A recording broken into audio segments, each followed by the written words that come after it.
Bonjour et bienvenue dans l'une de mes capsules AutoCAD. Je présente Stéphanie Racine, experte en bon départ. Bien commencer au peaufiner l'utilisation de votre logiciel AutoCAD, c'est vraiment ce que j'ai vécu au travers de ma passion que j'ai développée pour le logiciel. Sans plus tarder, je vous invite à aller visiter ma page web au www.stephanie-cadasser.com. Ce que vous y trouverez, c'est d'ailleurs un bouton d'action pour vous permettre d'aller télécharger plus d'outils que vous pouvez imprimer et utiliser comme des tableaux. Vous pouvez également accéder à toutes mes formations gratuites et payantes directement avec également un petit bouton d'action. Si vous descendez plus bas, vous avez également accès à mon défi 5 jours qui vous permet d'optimiser votre méthode de travail sur le logiciel. Ce défi est tout récent depuis le 22 novembre dernier. Ensuite, si vous descendez encore un petit peu, vous avez accès également à ma chaîne YouTube directement. Vous avez accès également à la liste de tous les outils que j'ai déjà mis en ligne par le biais de votre courriel directement.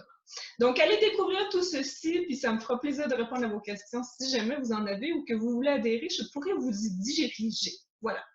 Alors, aujourd'hui, de quoi on va parler? On va parler de 3 petites commandes qui facilitent encore notre utilisation sur le logiciel. Et sans plus tarder, je vais également vous partager mon écran. Alors oui, on parlait de 2 variables de système et d'une commande. Les 2 variables de système touchent le hatch. Donc, lorsque l'on crée un hatch, donc si je n'en fais un ici automatiquement, le hatch reste défini toujours en dessous du frame qu'on a sélectionné pour créer le hatch.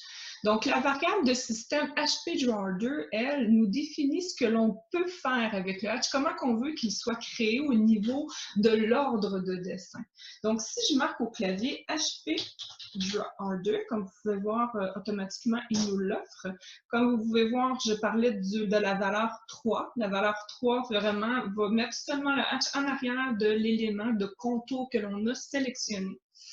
Par contre, si on la met la valeur 1 va mettre le hatch en arrière de tous les éléments. Donc, ça va être en send to back. Si on met la variable 2 va mettre le hatch devant tous les éléments. Moi, je préfère que le hatch soit toujours derrière tous les éléments, donc je mets la valeur 1. Si je crée un hatch à nouveau ici à côté, Enter, vous pouvez voir qu'il s'est automatiquement placé derrière ma cloison. Ensuite, on a le mirror hatch. Je les ai marqués ici. Les valeurs, on en a seulement 2, le 0 et le 1. Le mirror hatch, ce qu'il fait, c'est lorsqu'on va faire un miroir de notre hatch, il va copier intégral le sens de la hachure, s'il y a un sens évidemment, donc c'est sûr que quand on a une hachure pleine, ça n'apparaîtra pas, ou de le mettre à la valeur 1 et qui va faire vraiment une symétrie parfaite du hatch. Donc, encore là, je trouve que ça, c'est quelque chose qui peut être intéressant selon ce qu'on manipule, puis cette variable-là est quand même interchangeable régulièrement. La dernière petite astuce que j'aimerais vous partager, j'attire votre attention sur les textes qui sont ici, les cotations et les leaders. La commande s'appelle Text to Front. Enter.